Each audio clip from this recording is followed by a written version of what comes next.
Bon retour parmi nous la famille. Prenez un instant pour respirer, pour vous poser. Là où vous êtes.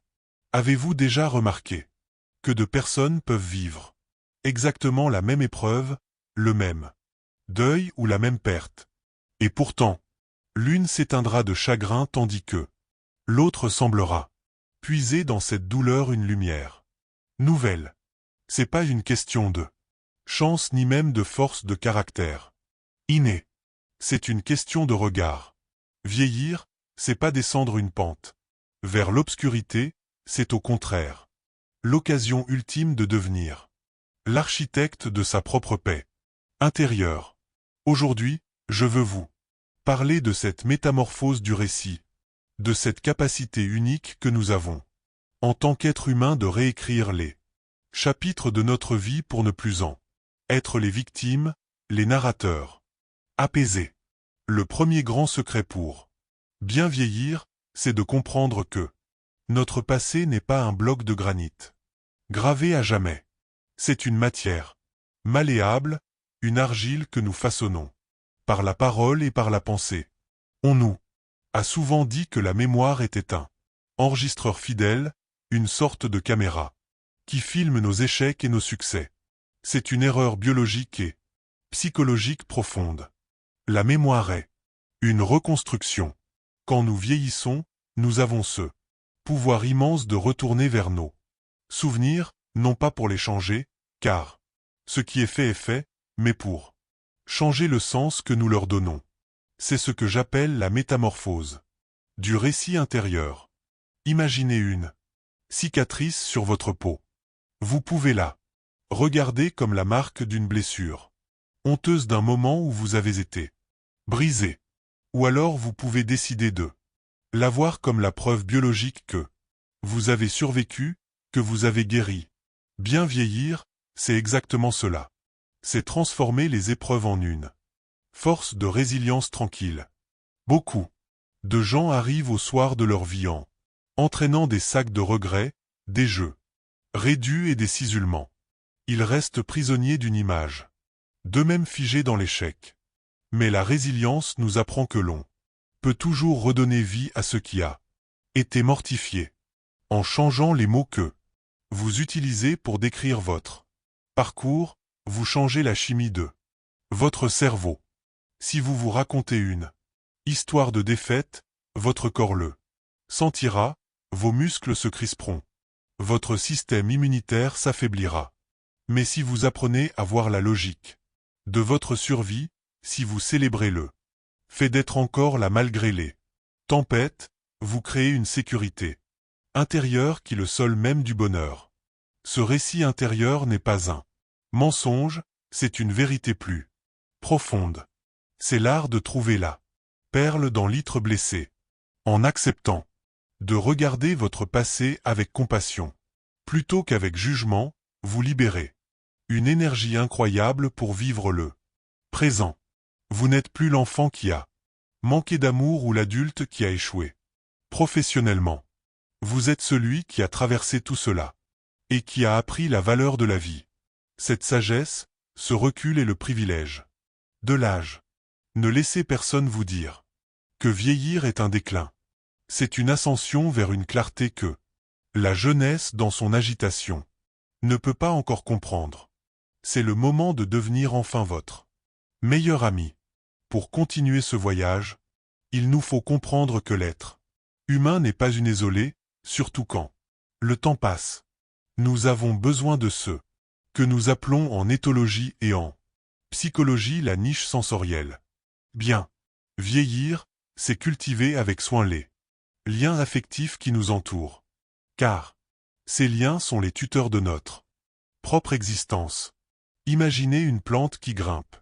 Si vous lui retirez son tuteur, elle s'effondre sur le sol et dépérit. Pour nous, les êtres humains, ces tuteurs sont les visages amis, les voix familières et même la présence d'un animal de compagnie. La solitude n'est pas un destin inévitable de la vieillesse. Elle est souvent le résultat d'un isolement sensoriel que nous devons combattre activement. Pourquoi est-ce Parce que notre cerveau est un organe social. Chaque interaction chaleureuse, chaque échange de regards bienveillants libère des hormones comme l'ocytocine qui protège nos neurones contre l'usure du stress. Quand nous nous sentons aimés ou plus important encore, quand nous aimons quelqu'un, nous créons une enveloppe de sécurité autour de nous. Cette niche sensorielle nous permet de ne pas nous sentir menacés par le monde extérieur qui change trop vite. Le bonheur de vieillir réside dans la qualité et non la quantité de ses liens. Il ne s'agit pas d'avoir 1000 amis sur un écran, mais d'avoir quelques personnes avec qui nous pouvons être nous-mêmes sans masque et sans artifice. Ce sont ces liens qui nous rappellent que nous existons encore dans le regard de l'autre. Le drame de la vieillesse moderne, c'est l'invisibilité. On cesse d'être regardé, mais vous avez le pouvoir de briser ce cercle en allant vers les autres, en offrant votre écoute, votre présence, vous redonnez une place centrale. L'attachement est le carburant de la vie. À tout âge. Même si vous avez connu des ruptures ou des deuils, la capacité d'attachement reste intacte au fond de vous. Il n'est jamais trop tard pour créer un nouveau lien, pour s'ouvrir à une nouvelle amitié, pour s'investir dans une communauté. C'est cet entourage affectif qui va amortir les chocs physiques et émotionnels. Quand le corps commence à fatiguer, quand les sens s'émoussent un peu, c'est la chaleur humaine qui prend le relais. C'est elle qui donne envie de se lever le matin. Ne vous retirez pas du monde sous prétexte que vous n'avez plus la même énergie qu'à 20 ans. Adaptez simplement votre niche. Entourez-vous de douceur, de beauté et de personnes qui nourrissent votre âme, plutôt que de l'épuiser. C'est dans ce cocon sensoriel et affectif que la résilience peut s'épanouir totalement. On vieillit pas parce qu'on a un certain nombre d'années. On vieillit quand on cesse d'aimer et d'être touché par la présence de l'autre. Restez connecté, restez vibrant car votre cerveau se nourrit de l'autre pour rester vivant.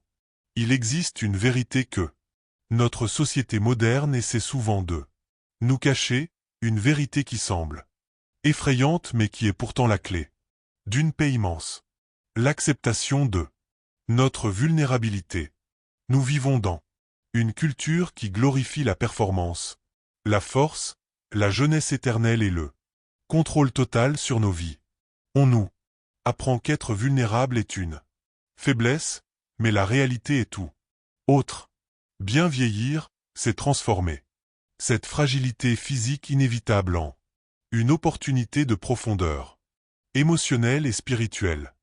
Quand le corps commence à montrer ses limites, quand le pas devient plus lent et que la fatigue arrive plus vite, c'est pas une défaite, c'est un signal.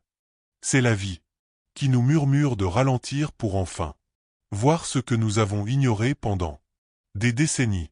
La vulnérabilité est la porte d'entrée vers l'authenticité. Lorsque nous n'avons plus besoin de prouver que nous sommes les plus forts ou les plus rapides, nous pouvons enfin être vrais. Cette acceptation active de la fragilité nous libère d'un poids énorme. C'est comme si nous déposions enfin une armure qui était devenue trop lourde à porter. En acceptant nos limites, nous développons une empathie nouvelle pour nous-mêmes et pour les autres. Nous comprenons que chaque être humain est un équilibre précaire et magnifique. Cette conscience de notre finitude n'est pas morbide. Elle est au contraire ce qui donne tout son prix à l'instant présent. Une fleur est belle précisément parce qu'elle est éphémère.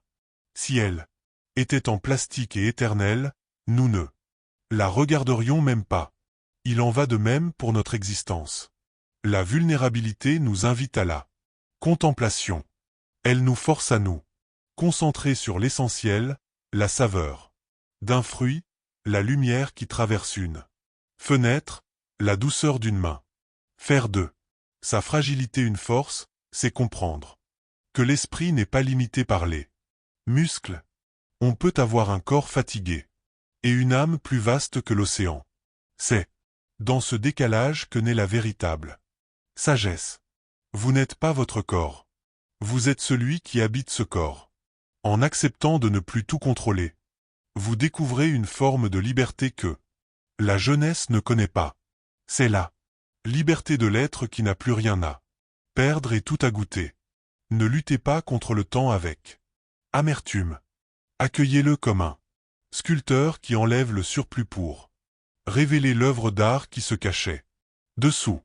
Votre vulnérabilité est votre humanité la plus pure. Elle est le pont qui vous relie au autre de la manière la plus intime qui soit.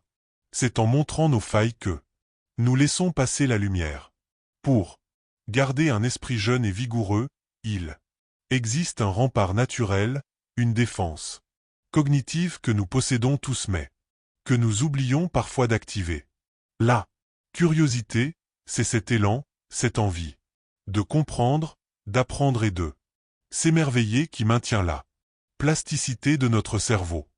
On a longtemps cru que les neurones ne faisaient que mourir avec l'âge, mais les neurosciences nous ont montré que le cerveau est capable de se remodeler jusqu'à notre dernier souffle à condition qu'on lui donne du grain à moudre. La curiosité est le moteur de cette neuroplasticité.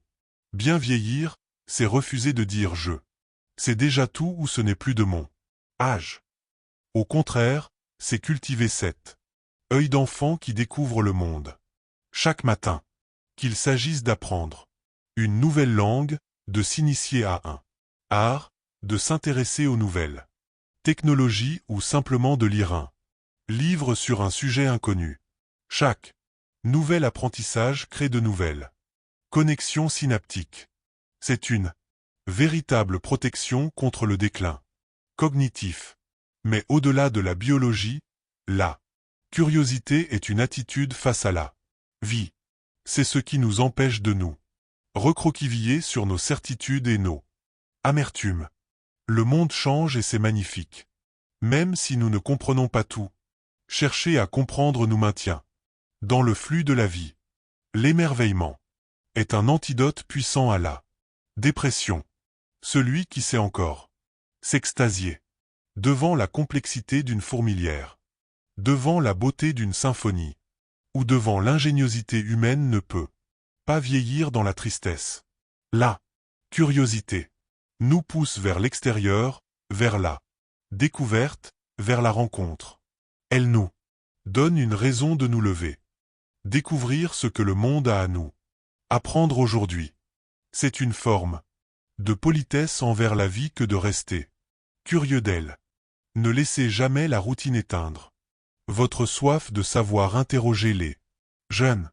Demandez-leur comment ils voient le futur. Lisez les poètes d'hier et les penseurs d'aujourd'hui. Ce dialogue constant avec la connaissance et la nouveauté est ce qui irrigue votre cœur. Un esprit curieux est un esprit qui ne s'ennuie jamais avec lui-même. C'est le secret pour rester vibrant et pertinent, quel que soit le nombre de bougies sur le gâteau. La vieillesse devient alors une exploration continue, un voyage intellectuel et sensoriel qui n'a pas de fin. Tant que vous apprenez quelque chose, vous ne déclinez pas. Vous grandissez et cette croissance intérieure est la plus belle des victoires sur le temps. Nous arrivons maintenant à une étape cruciale de notre évolution personnelle, le passage nécessaire de l'avir à l'être. Pendant la première partie de notre vie, nous sommes souvent poussés par une injonction sociale de possession et de performance. Nous devons avoir un diplôme, avoir un travail, avoir une maison, avoir une réputation, avoir du succès.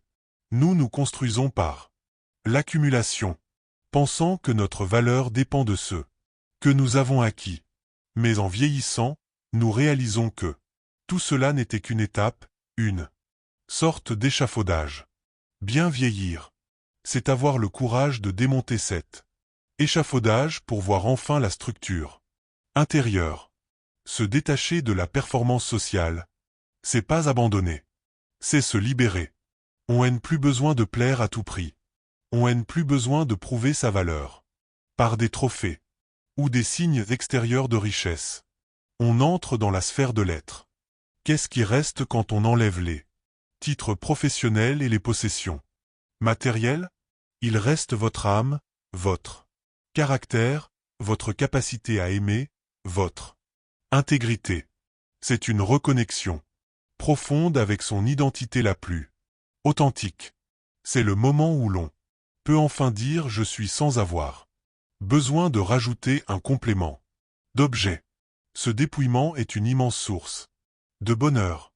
On se rend compte que la joie ne vient pas de ce que l'on possède, mais de la qualité de notre présence au monde. On apprend à savourer l'instant, pour ce qu'il est et non pour ce qu'il nous rapporte. Cette transition demande parfois un deuil, celui de l'image de soi conquérante. Mais ce que l'on gagne en échange est inestimable, une paix souveraine. On devient comme un arbre centenaire. Il n'essaie plus de pousser le plus haut possible pour dépasser les autres. Il enfonce simplement ses racines plus profondément et offre son nombre à ceux qui en ont besoin. La performance laisse place à la présence. L'agitation laisse place à la sérénité. Dans cette étape de la vie, on découvre que le plus grand luxe, c'est le temps, le silence et la clarté d'esprit. En vous détaillant de l'obsession du plus, vous accédez au mieux. Vous apprenez à être pleinement là, ici et maintenant. C'est cette présence à soi qui irradie et qui touche les autres. En étant simplement vous-même sans artifice, vous devenez une source d'inspiration pour ceux qui courent encore après des chimères. Le bonheur de vieillir, c'est de découvrir que nous sommes déjà tous ceux que nous cherchions à devenir. Enfin, pour clore ce cycle et donner tout son sens à notre existence, il y a la transmission. Vieillir, c'est comprendre que notre vie est un relais. Nous sommes les dépositaires d'une expérience, d'une culture de joie et de souffrance qui ne doivent pas s'éteindre. Avec nous, trouver la paix dans la transmission, c'est transformer la finitude de notre vie en un héritage vivant. Transmettre, c'est pas forcément donner des leçons de morale ou écrire ses mémoires. C'est une manière d'être, une façon de léguer une trace de douceur, un savoir-faire ou une vision du monde à ceux qui nous suivent. C'est en transmettant que nous devenons immortels. D'une certaine manière. Quand vous partagez une histoire avec un enfant, quand vous transmettez une passion à un jeune adulte ou quand vous offrez simplement votre sagesse à un ami, vous déposez une graine dans un autre jardin. Cette sensation de servir à quelque chose, de laisser derrière soi un monde un tout petit peu plus éclairé par notre passage est le plus puissant des antidépresseurs. C'est le passage de la survie individuelle à la vie collective. La transmission nous donne un but ultime. Elle transforme notre vieillesse en une mission. Nous ne sommes plus en train de regarder le sablier se vider. Nous sommes en train d'arroser les fleurs de deux mains. Cette générosité de l'esprit apporte une satisfaction que aucune possession matérielle ne peut égaler. Vous avez traversé des tempêtes. Vous avez appris des vérités essentielles sur le cœur humain. Ne gardez pas ce trésor. Pour vous, le partage est l'acte final de résilience. C'est dire à la vie tu m'as beaucoup donné, j'ai beaucoup appris et maintenant je rends cela au monde. C'est ainsi que l'on trouve la paix profonde, cette sensation d'avoir accompli sa part. Alors, je vous encourage, ici et maintenant à ne pas craindre le temps. Embrassez ces vérités. Redonnez du sens à votre récit.